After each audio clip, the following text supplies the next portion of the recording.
Students, welcome back to the nursing PYQ hub. आज हम पढ़ेंगे आपका चैप्टर 5 दैट इज़ CHN में।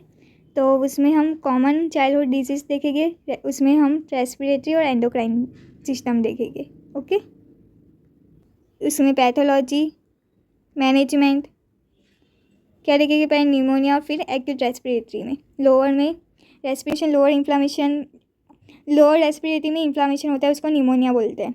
तो इसमें पैथोलॉजी क्या है, क्या है, bacteria viral centre in the respiratory passage. फिर उससे क्या होगा, क्या है, एल्वेओलाई में मल्टीप्लिकेशन में दिक्कत आएगी। लीड्स टू, यहाँ पे लीड्स टू होता है, इसका मतलब डिस्टर्ब डेफिशिएंसी मैकेनिज्म, जो फाइट करने की इम्यूनिटी है वो हमारी लो हो जाएगी। लीड्स टू ग्रॉस अल्टरनेशंस, मतलब कि जो नॉर्मल फंक्शन हो रहा था लंग्स का वो अब नहीं होगा। उसके लिए, उसकी वजह से क्या होगा, इन्फ्लामेशन, एनलार्जमेंट होगा, इन्फ्लामेशन होगा।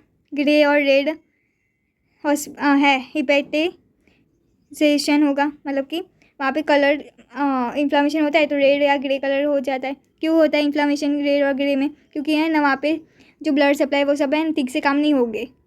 इसकी क्लिनिकल साइन एंड सिम्टम देख लेते हैं। तो फीवर, चिल होगा, नेजल फ्लेयरिंग होगा, मतलब कि नाक में झंझनाहट होगी ऐसी। फिर है ना राइनोरिया होगा, राइनोरिया मतलब कि पानी नाक में से पानी वो सब हो जाएगा, सर्दी ऐसे हो जाएगी, नाक में से पानी आने लगेगा। फिर कॉन्वल्शन, डॉर्डीनेस, साइनोसिस मतलब ब्लूइश कलरेशन हो जाएगा। और अब फिर क्या होगा, प्लूरल पेन्स, मतलब कि हम ब्रीथ करके तो हमें पेन महसूस होगा। तो ये पैथोलॉजी और पैथोफिजियोलॉजी और साइन एंड सिम्टम देख लिया। निमोनिया क्या है, इन्फ्लामेशन ऑफ लोअर रेस्पिरेटरी। इसके कॉजेज़ में स्टेप्टोकोकस निमोनिया, वायरस स्टेप्टोकोकाई। फिर उसके साइन एंड सिम्टम जो हमने देखा वही है। इसके डायग्नोसिस, इवैल्यूएशन क्या है, एक्सरे है, CBC है, ब्लड कल्चर या तो पल्स ऑक्सीमीटर है। फिर मैनेजमेंट क्या कर देगी, एंटीबायोटिक देगी, ऑक्सीजन थेरापी देगी, एंटीपायरेटिक देगी, IV देगी, फ्लूइड। और है ना अगर फ्लूइड भर गया तो है ना फ्लूइड इन्फ्यूजन करेंगे या तो टेस्ट ट्यूब इंसर्जन करेंगे, ड्रेनेज होती है वो करेंगे। एक्यूट रेस्पिरेटरी इन्फेक्शन ARI, इसमें ना जैसे हम AHN में लिख रहे थे ना एडल्ट हेल्थ नर्सिंग में, वैसे ही CHN में लिखना है। उसकी डेफिनेशंस, फिर cause, sign and symptom, pathophysiology, diagnostic evaluations, medical and surgical and nursing management. Okay, acute respiratory में क्या होगा, क्या है ना जो रेस्पिरेटरी है उसमें है ना अपर लोअर में इन्फ्लामेशन होगा, वायरस बैक्टीरिया उसकी वजह से। तो इसमें anatomically common cold, rhinitis, pharyngitis, otitis. Media में है ना इन्फ्लामेशन होगा। लोअर में कहाँ होगा, एपिग्लोटिस में होगा, लैरिंजाइटिस में होगा और ब्रोंकाई में होगा।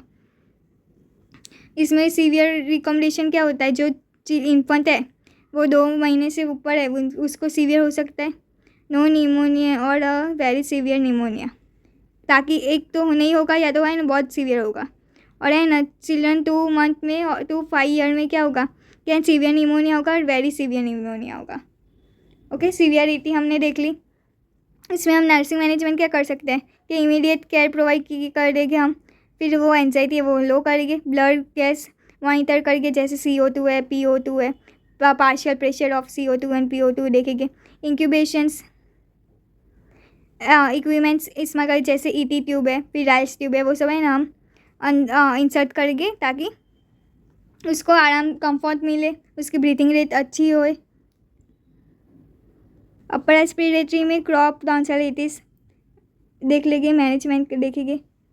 क्रॉप में क्या है कि सब ग्लोटिस है ना उसमें एडिमा हो जाता है तो हम ठीक से बोल नहीं पाते। फिर यहाँ पे देख सकते हो आप है ना अपर ग्लोटिस, जो सब ग्लोटिस है, ग्लोटिस होती है ना उसके नीचे वाला सब ये ग्लोटिस है, जो क्या करता है ग्लोटिस कि प्रिवेंट करता है फूड, और ये फूड रेस्पिरेटरी में ना जाए इसलिए है ना वो प्रिवेंट करता है। यहाँ पे वोकल कॉल है, लैरिंजाइटिस है, यहाँ पे ट्रैकिया है, यहाँ पे ग्लोटिस होता है। ओके, लाउड बार्किंग कफ मतलब कि खांसी का वो तो है ना बार्किंग, जैसे है ना डॉग बार्क नहीं करता वैसे आवाज़ आएगी। क्राइंग, फिर है हाई पिच विस्लिंग, ज़ोर ज़ोर से उसकी सांस लेने की आवाज़ आएगी। वायरल इन्फेक्शन, पैरा इन्फ्लुएंजा होगा। फिर उसके वजह से क्या होगा, इन्फ्लामेशन होगी सब ग्लॉटिस एरिया में, उसकी वजह से एडिमा वहाँ पे मौजूद होगा, स्वेलिंग आ जाएगा। उसकी वजह से क्या होगा, इंस्पिरेशन मतलब कि सांस लेने में दिक्कत आएगी। तो ये पैथोफिजियोलॉजी अपने ने देखी। पहले इन्फ्लामेशन होता है, फिर वहाँ पे एडिमा जमा होता है, फिर उससे क्या होता है, साइनोसिस होता है, या तो है ना ब्रीथिंग रेट में दिक्कत आती है। नेक्स्ट उसका मैनेजमेंट हम क्या करेंगे, क्या है ना, कॉर्टिकोस्टेरॉइड, क्योंकि है पेन रिलीफ हो, इसमें डेक्सामेथासोन होगा दवाई में। नेबुलाइजेशन एपिनेफ्रिन देगी, नेबुलाइजेशन देंगे, एपिनेफ्रिन देंगे, और कोल्स मॉइस्ट स्मिथ देंगे। नेबुलाइजर स्मिथ मतलब कि ह्यूमिडिफिकेशन, ऐसे नाश नहीं बोलते अपने, नाश लेने में वो देंगे। मैनेजमेंट पता चला। अब इसमें कॉज क्या है, पैरा इन्फ्लुएंजा है, बार्किंग जैसे साइन एंड सिम्टम देख ली। एक्सरे से या तो है ना क्लिनिकल एग्जामिनेशन होता है, लेरिंगोस्कोप से हम देख सकते हैं। फिर उसमें humidification, nebulization, dexamethasone, IV fluid वो सब देंगे। रेयरली मतलब कि सर्जिकल रिक्वायर नहीं होती है, ज़्यादा ऑब्स्ट्रक्शन सीवियर होता है तब रिक्वायर होती है सर्जरी। नेक्स्ट है अपना topic tonsillitis and pharyngitis.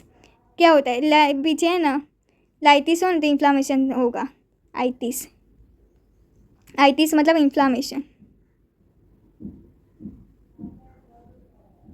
Okay, तो उसमें कॉजेस देख लेंगे, एंडोवायरस, स्ट्रेप्टोकोकस।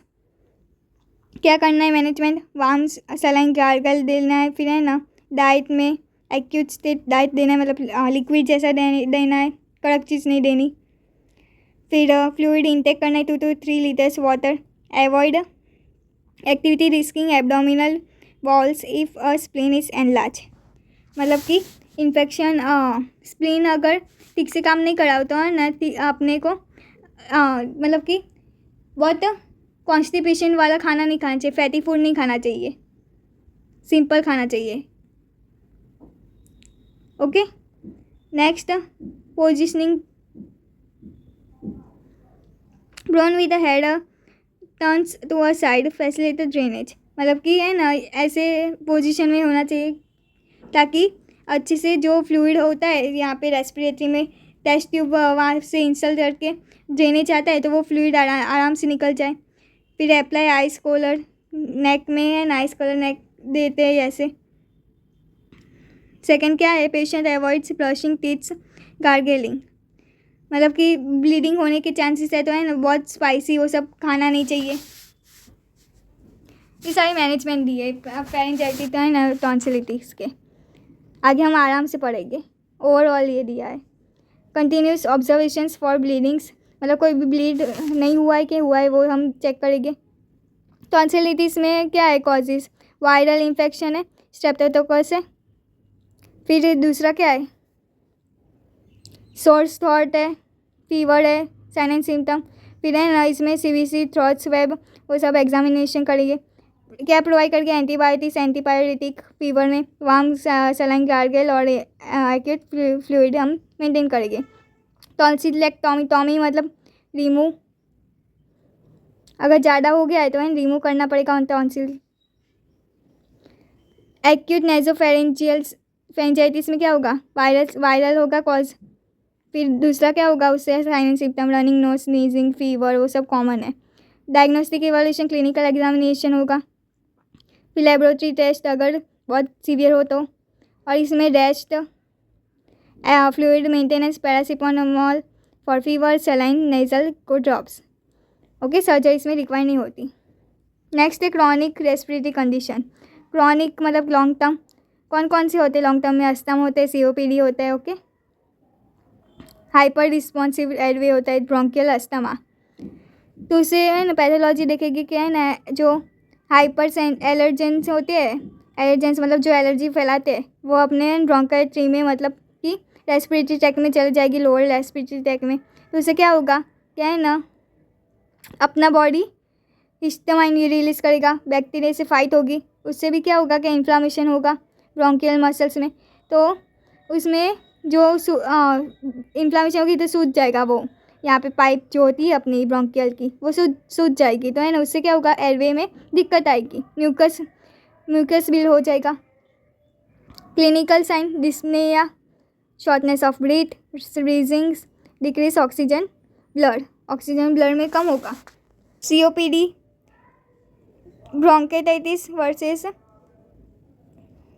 COPD है ना, दो तरीके से होती है। एक तो क्रॉनिक ब्रोंकाइटिस होता है, या तो है ना एम्फाइसीमा होता है। इसलिए तो क्रॉनिक ब्रोंकाइटिस में क्या होता है, क्या है ना कि हाइपरप्लेशियस गॉबलेट सेल्स जो होता है वो है म्यूकस ज़्यादा इंक्रीज हो जाता है, तो उस जो पाइप होती है वो नैरो हो जाती है। म्यूकस प्लग इन एल्वियोलाई, मतलब कि क्या होगा, क्या जो म्यूकस ज़्यादा सिक्रेट हुआ तो उसकी वजह से क्या हुआ कि एल्वियोलाई में पानी भर जाएगा, ये तो वो म्यूकस है ना मतलब भेगा हो जाएगा।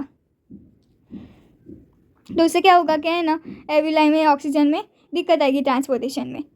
फिर और एम्फेसीमा क्या होगा, क्या है ना एंटी ट्राइप्सिन वो रिलीज करेगा, डिक्रीज करेगा वो एंटी ट्राइप्सिन। उससे क्या होगा, क्या है ना प्रोलैक्टिन एंजाइम है ना रिलीज होगा, तो उसके वजह से फाइब्रो इलास्टिक जो टिश्यू होती है वो है ना डिस्ट्रक्शन होता है, जो इलास्टिक होती है तो वो है ना लूज हो जाती है, तो उसके वजह से है ना ऑक्सीजन ट्रैप हो जाता है। मतलब कि जो पाइप होती है अपनी रेस्पिरेटरी की वो है ना एक दूसरे के साथ है चिपक जाती है, तो उससे वजह से ऑक्सीजन जो होता है वो अंदर ही अंदर ट्रैप हो जाता है। तो इसका हम कैसे देख सकते हैं, तो कफ होगा 3 मंथ तक, और इसमें है ना कोई साइन नहीं होती कफिंग की, पर है ना बाल शेप चेस्ट हो जाता है, मतलब कि बैरल शेप चेस्ट हो जाता है, फूला हुआ ऐसे है ना स्पॉन्जी हो जाएगा ऐसे। उसमें नर्सिंग मैनेजमेंट क्या है, हाई फ्लोर पोजीशन में देंगे। फ्लोर पोजीशन मतलब 30 डिग्री ऐसे, 30 डिग्री पेशेंट को देंगे ताकि उसकी ऑक्सीजन रेट हाई हो, और low flow oxygen to maintain respiratory without a compromising it, मतलब कि उसको सांस लेने में कंफर्टेबल हो, ऐसी पोजीशन हम देंगे फ्लॉर पोजीशन। ओके, समझ में आया।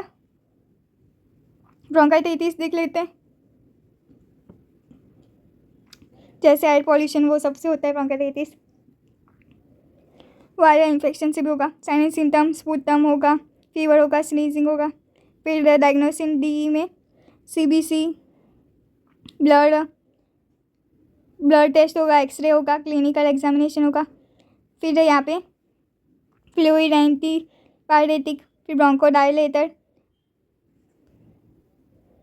ब्रोंकोडायलेटर और एंटीबायोटिक हम प्रोवाइड करेंगे, ताकि जो पाइप नैरो हो गई है उसको है ना ज़्यादा प्लेस मिले, वैसे है ना हम करेंगे। इन्फ्लामेशन लो होगा इसलिए एंटीबायोटिक होगा तो इन्फ्लामेशन लो हो जाएगा। ओके, सर्जिकल रिक्वायर नहीं होती इसमें। और ब्रोंकियोलाइटिस में क्या होता है, ब्रोंकिटाइटिस में है ना इन्फ्लामेशन ऑफ ब्रोंकियल, ब्रोंकोलाइटिस में है ना इन्फ्लामेशन ऑफ ब्रोंकियोलाइटिस। ये ट्रैकिया है, ये इसमें है ना ये ब्रोंकाइटिस है और ये ब्रोंकियल है, तो ब्रोंकियल में इन्फ्लामेशन होगा तो ब्रोंकियोलाइटिस, और ब्रोंकियोलाइटिस में ब्रोंकाइटिस, और है ना जो ब्रोंकियोलाइटिस में इन्फ्लामेशन होगा तो है ना ये ब्रोंकियोलाइटिस, ब्रोंकियल में इन्फ्लामेशन होगा तो ब्रोंकियोलाइटिस। समझ में आ गया। इसमें भी सेम है, सिर्फ है ना यहाँ पे जो इन्फ्लामेशन है वो है रिड्यूस करना है। इसमें टैकिपनिया होगा और है ना फीडिंग में डिफ़िकल्टी होगी। नेक्स्ट है अस्थमा। अस्थमा में एलर्जी होती है, ओके, वायरल इन्फेक्शन, फिर पॉलन्स वो सब, डस्ट एलर्जी वो सब होती है, इसलिए अस्थमा होता है। आपने देखा होगा वो पाइप जैसा ऐसे है ना पाइप होती है, यहाँ पे है ना मेडिसिन्स होती है, तो है ना वो श्वास लेने में दिक्कत होती है, इसलिए है ना ये है मेडिसिन्स प्रोवाइड किया जाता है डायरेक्ट, है ना रेस्पिरेटरी ट्रैक्ट में जाके है ना काम करे। Okay, sneezing, breathlessness, chest tightness, night cough. यहाँ पे है ना स्पायरोमेट्री, मतलब कि ऐसे 3 बॉल होते हैं, उसमें है ना फूंक मारना होता है पाइप से, तो ये स्पायरोमेट्री एक्सरसाइज होती है। पीक फ्लो मेजरमेंट होता है, एक्सरे होता है। अगर स्पायरोमेट्री वो 3 बॉल ऊपर नहीं गए तो है ना उसकी ब्रीथिंग रेट लो होगी। फिर सार्बुटामॉल जो ब्रोंकोडायलेटर है वो हम प्रोवाइड करेंगे। Corticosteroid, oxygen therapy, avoid trigger, surgery require नहीं होती है ऐसे। अब जीआई में हम देखेंगे, जीआई में TEF देखेंगे, ट्रैकियो इसोफेजियल फिस्ट्यूला, और EA देखेंगे इसोफेजियल एस्ट्रेशिया मतलब increase in number of cell, fistula मतलब कि शेप उसकी बिगड़ जाती है। तो ये टाइप्स है TEF के, तो यहाँ पे शेप दिखा जाए उसके ऊपर ही है। तो एंड EA विदाउट अ फिस्ट्यूला मतलब कि जो इसोफेजियल है एस्ट्रिया है तो उसकी है ना यहाँ पे कट हो गया है, बोथ सेगमेंट आर ब्लाइंड। यहाँ पे है ना अपर TEF में क्या होगा, क्या है ना कहाँ पे जॉइंट हो गया, ट्रैकिया में, जो उसकी GI की ट्रैक होगी तो वहाँ से जॉइन नहीं होगा, यहाँ पे है ना TEF में जॉइंट हो गया। Upper open to a trachea, lower is blind मतलब नीचे नहीं है कुछ, ट्रैकिया में जॉइंट हो गया। इसमें लोअर वाला ट्रैकिया में जॉइंट हो गया, लोअर TEF। ओके, यहाँ पे नीचे वाला में T फ्यूजन हो गया। यहाँ पे क्या हुआ, डबल मतलब दोनों ही है ना ट्रैकिया के साथ जोड़ गए। और यहाँ पे क्या होगा, क्या है ना H शेप बना रहा है, H टाइप देखा है H, ये बहुत इंपॉर्टेंट है, पूछाता है। Both connective to a fistula, no oesophageal एस्ट्रिया मतलब यहाँ पे कुछ इंक्रीज नहीं हुआ, नंबर ऑफ सेल इंक्रीज नहीं हुआ, सिर्फ है ना एक लाइन जा रही थी उसमें एक है ना कनेक्ट हो गया बोथ। समझ में आया? तो ये 5 टाइप है GI में, बहुत IMP टॉपिक है। ट्रैकियो इसोफेजियल फिस्टुला, इसके टाइप बहुत पूछा जाते हैं। यहाँ पे 8% देखने को मिलता है, यहाँ पे बहुत रेयर केस में मिलते हैं, यहाँ पे 80 to 90, और ये चिल्ड्रन में ज़्यादा देखने को मिलते हैं। क्यों? क्योंकि है ना उसमें ना डेवलपमेंट इतना अच्छे से नहीं होता है।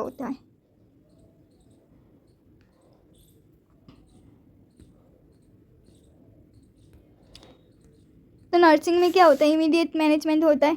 30 डिग्री को एंड 30 फॉलर शेप में पोजीशन में हम डालेंगे, क्योंकि उसकी रेस्पिरेटरी वो सब है ना अच्छे से मैनेज हो।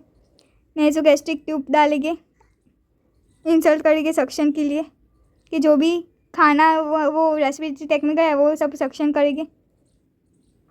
ओके, नॉर्मल सलाइन में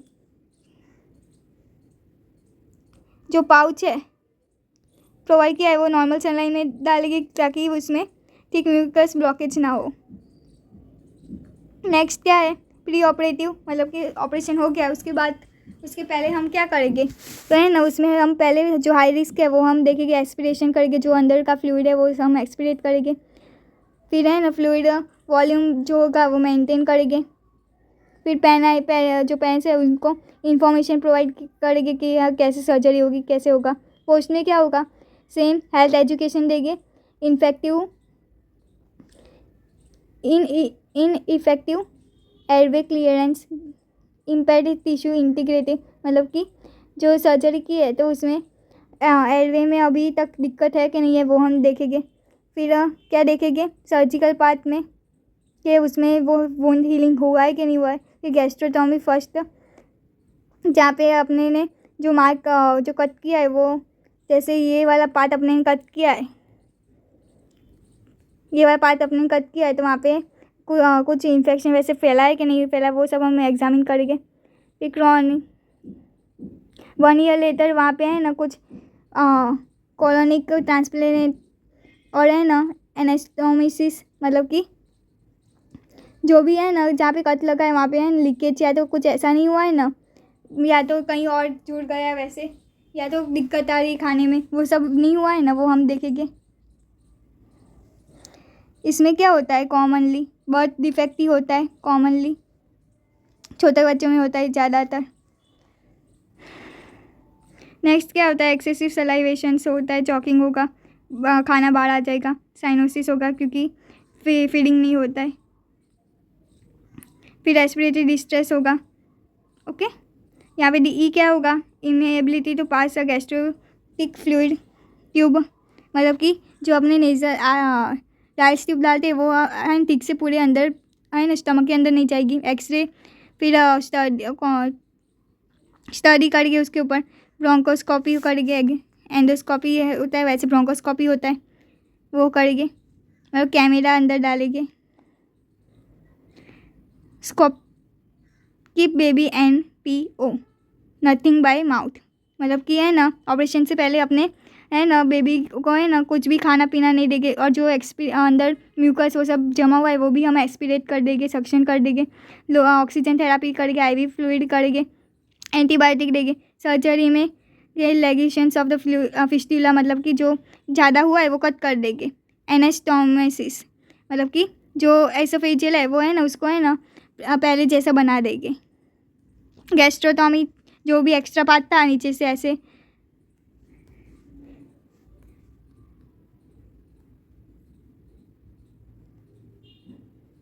जो भी एक्स्ट्रा पार्ट था वो हम कट कर देंगे, गैस्ट्रोटॉमी कर देंगे। Okay, if required. तो यहाँ तक समझ में आ गई सर्जरी। और ये नेक्स्ट है हर्निया। हर्निया में क्या होगा, क्या है ना टोपोग्राफी। हर्निया में कहाँ हर्निया होता है, पहले तो हिटल, एक तो स्टमक में होता है जिसको हम हिटल हेलिटल बोलते हैं, हेलिटल। फिर एक यहाँ पे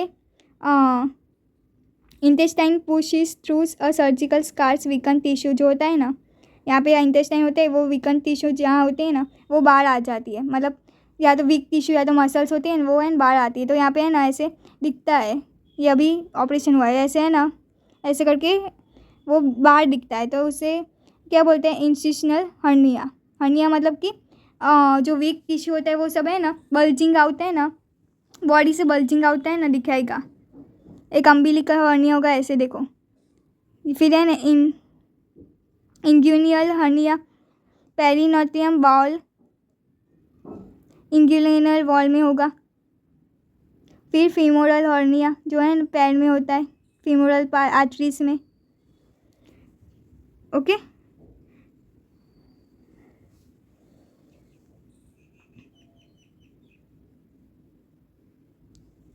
तो हर्निया में क्या है कॉज, इसमें है ना ये हर्निया यहाँ पे एक नोट दिया है कि GERD मतलब कि gastroesophageal reflex disorder, elevated head of a bed, avoid tight waist clothing, मतलब कि टाइट क्लोथिंग नहीं पहनने। फिर है हेड बेड में है ना एलिवेट करना है, मतलब कि प्रोन पोजीशन में सोना है। एवॉइड एसिडिटिक और है ना स्पाइसी फूड खाने में अवॉइड करना है।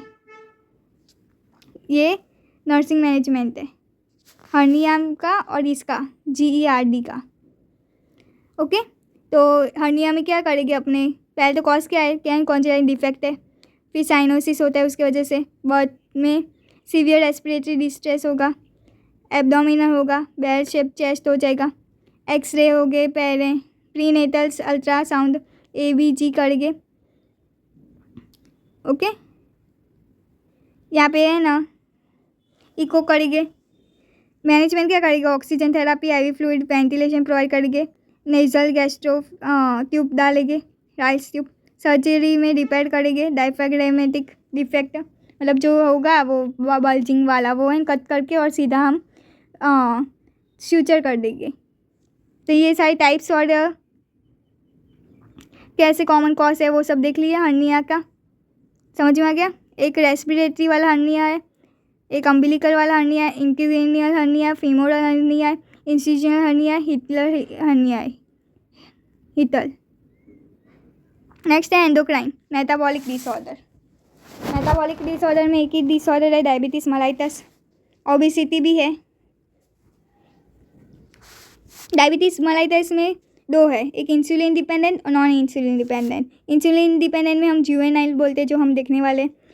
ओके, तो इसकी है ना इटियोलॉजी क्या है कि ऑटो इम्यून होता है, बीटा सेल जब काम नहीं करते या तो कुछ फंक्शन प्रॉपर नहीं करते उसकी वजह से होता है। पैथोलॉजी क्या है कि an absolute loss of the endogenous insulin, तो है ना इंसुलिन है ना वो ठीक से प्रोवाइड नहीं कर पाते GI में। ट्रीटमेंट क्या है कि इंसुलिन लाइफ लॉन्ग थेरापी है, बाहर से इंसुलिन देते हैं। नॉन डिपेंडेंट में बड़े को होते हैं, जो 40 ईयर्स के बाद होता है उनको। क्यों, क्या होता है साइन एंड सिम्टम कि हैवीली बॉडी हो जाता है, रिक्स ओबेसिटी होता है उसकी वजह से। फिर दूसरा क्या है कि इंसुलिन, क्या है ना वो उसमें इंसुलिन होता है पर है ना वो ठीक से काम, या तो कुछ पैंक्रियास में डिस्टर्ब होगा, इसलिए है ना इंसुलिन सिक्रेट नहीं हो पाता, इतना जितना करना चाहिए उतना नहीं हो पाता। ट्रीटमेंट क्या है, हाइपोग्लाइसेमिया, मतलब ग्लूकोज लेवल है तो वो डिक्रीज तो करना पड़ेगा ब्लड में, इंसुलिन तो आता नहीं है तो है ना उसको ओरल हाइपोग्लाइसेमिया लेना पड़ेगा। ओके, तो डिक्रीज ऑफ रेजिस्टेंस।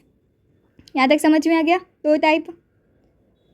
अब इसको मैनेज कैसे करें, उसके साइन एंड सिम्टम क्या है, पॉलीयूरिया, 3 P है, 3 P से याद रखना, बहुत IMP है।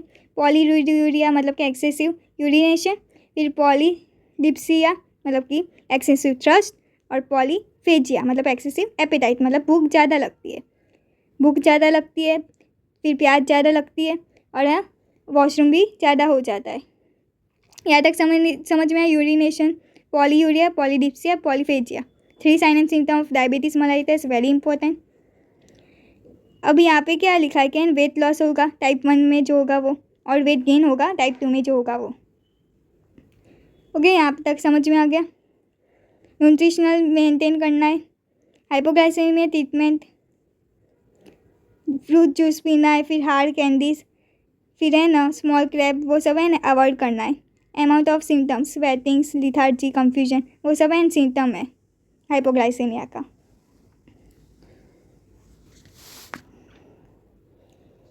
जुवेनाइल डायबिटीज़ में हम देख लेंगे टाइप 1 हम देखने वाले, क्योंकि हम चिल्ड्रन का पढ़ रहे इसलिए। तो चिल्ड्रन में ऑटो इम्यून है, मतलब कि जो बॉडी है वो खुद ही है ना बंद करेगा, जो बीटा सेल है वो खुद ही है ना इंसुलिन बनाने का बंद कर देगा, या तो जेनेटिक फैक्टर है, हेरिटेज है। क्या हो गए, 3 साइन हो गए, वेट लॉस होगा, फर्टिंग होगा, हाइपरग्लाइसेमिया होगा। फिर हम डायग्नोस कैसे करेंगे, ब्लड शुगर लेवल में देखेंगे, यूरिन ग्लूकोज लेवल, कीटोन्स देखेंगे, HbA1c IMP है, HbA1c देखेंगे, फिर C पेप्टाइड देखेंगे, और ऑटो एंटीबॉडी टेस्ट देखेंगे, जो ऑटो इम्यून डिसऑर्डर है वो देखेंगे। Life long insulin therapy, glucose monitor देखेंगे, हर चीज चेक करेंगे, डाइट मेंटेन करके, एक्सरसाइज करके, एजुकेशन प्रोवाइड करेंगे। इसमें कोई भी सर्जिकल प्रोवाइड नहीं होती, पर सीवियर होता है तो पैंक्रियास ट्रांसप्लांट कर सकते हैं। नेक्स्ट है हाइपोथायरॉयडिज्म, उसकी वजह से ओबेसिटी होती है।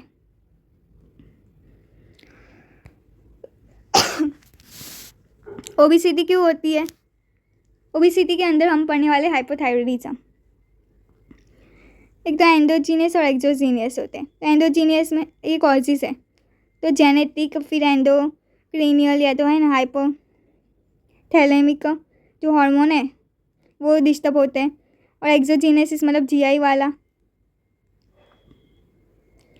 एक्सेसिव डाइट होता है, या तो साइकोजेनेटिक फैक्टर होता है, पुअर एनर्जी एक्सपेंडिचर होता है, मतलब कि आराम कर करते हैं इसलिए ओबेसिटी बढ़ जाती है।